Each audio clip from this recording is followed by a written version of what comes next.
tani amudi anflebo mo yan fusi goro la maliko na fukata se maliko kona ma bi alamse me kalo klinan samba fla ani mo gan saba o munu miskili ko ba man nga ko fon kono o ati sira o bismillah.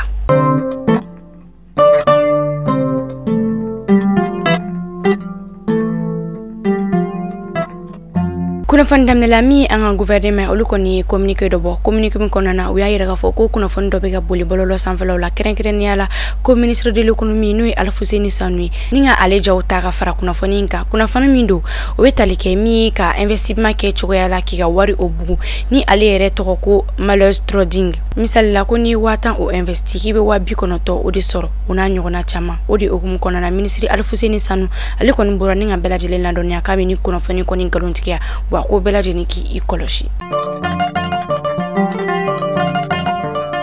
kuna fani were nasrala amita bajankara ko fino bajankara gouverneur ale koni kuna fani do bogabi ay daga foko ba magaji wale keba ulu kelali kama wiye system kura mita mi armée nu besira ulu mununye u keme ka don ulu ka fini don nila ya saka teme yoro fe u kana seka don yoro mununa odi okum kona na bajankara gouverneur nuri Sidi Mohamed El Beshiri ale koni ngania o siri bajankara na lamini bela jelina mi moto belebelba sin fly ko konte fere bajankara wa ko jawo kala foyi kanata kata bajankara dugu kona na waku ate boli bajangara tukuni ko sababu ye adona ka foko ba maka chu koninga iral ke motori do ubu odeta ka tienu ke yoro chamana ode kama bajangara gouverneur ale koni ya ira ka foko motori koni firele ko teke bajangara tuni ni bela jeni koni bajangara gouverneur ale ka kuma kauni no Sidi Mohamed El Beshir ali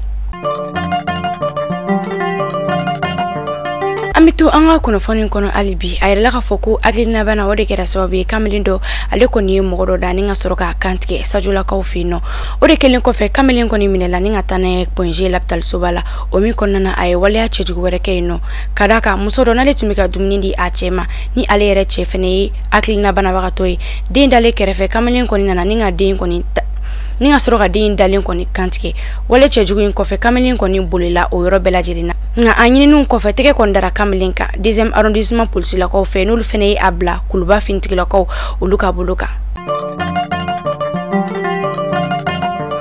kuna fan kunchela kunu kunye don keren ka nyeshi jien kuna fondila uluka yere mahoroyama no ye liberté de la presse ode ogum konana mali kuna fondila nyema chama nyogo soro kuna fondila to la soba o konana no de maison de la presse Bamako ya la cellule sife son sigira minga odo betalike journaliste uluka la konana kuma ko jamana nyema uluko nganja temineke ula me wakati mina iko sisa yasa ukasika ukabaroke inafo alaini neno chukomina Mali kuna fon jamala jeboko ni medaski kebi bamananga kuna fonna oni che akaklumajola